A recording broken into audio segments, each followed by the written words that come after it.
So, ngayon ay maligo ako. Sobrang tagal po na hindi ako nakapag-upload ng Ligo Challenge. Grabe. Parang ang haggard ng face ko, guys. So, parang ang laki ng eye bag ko. So, ngayon, guys, ay maliligo ako sa CR.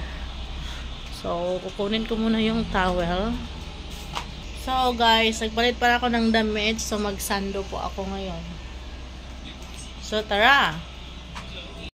Kung may tubig ba. So, meron naman pong nakasak na tubig. So, titignan natin yung tray po kung may to. Ay, nako, walang tagos, guys. So, dito na lang ako maligo. Okay, may stock naman po.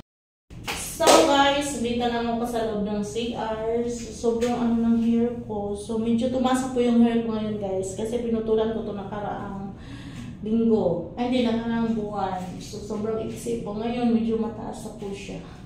So, bala ko pong ipariban yung hair ko, pero pwedeng ko parang hindi na lang siguro ko ito ipariban.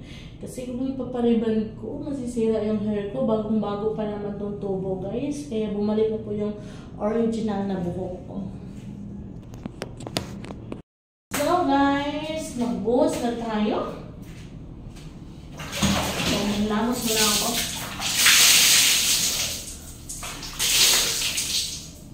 So guys, nag-iba na pala ako ng gamit ng sabon. So yung sabon ko ay Doc Bello. Sobrang ganda gamitin. Binigay pala ito ng sister ko.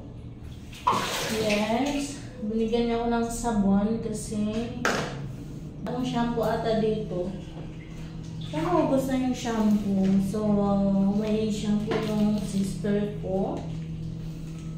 So kaya ito na nagamitin ko.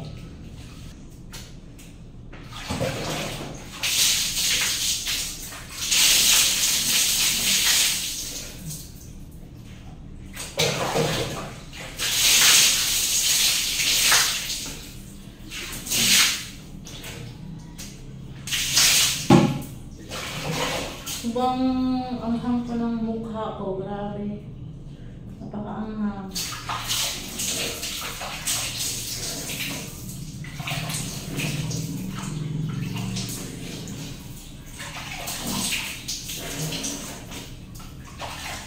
Ang mukha ko.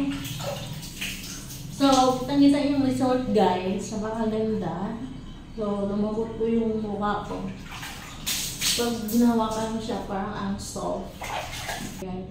Tapos yung buhok ko, guys, medyo umaba po siya kasi nung nakarang linggo, sobrang ano talaga dito.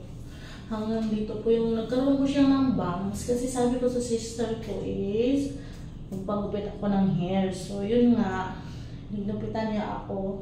Kasalanan ko naman kasi gusto niya isa lang. Tapos sabi ko, dalawahin mo na lang. So, nung dinalawa niya paggupit, kasi yung gusto ko po is yung letter B. So, dalawang beses niya ginupit. So, yung resulta, guys, nagkaroon siya ng bangs dito sa mukha. As in, nagkaroon talaga siya ng bangs. Kaya, ano, ang bilis ng... Pero buti na lang ngayon, tumaas na po siya, humaba.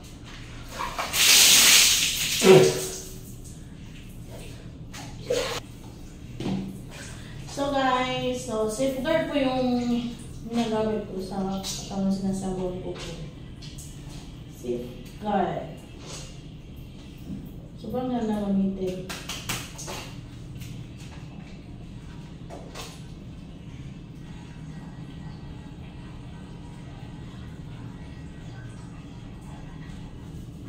So yung hair ko, saglit ko lang siya nilagyan ng shampoo kasi naglalagas po kasi yung hair ko, guys. Kaya hindi ko po siya binabara ng maraming shampoo. Kasi naglalagas. Pansin ko po kasi naglalagas po talaga yung hair ko. So yun nga, nakita nyo na binabalawan ko po siya agad.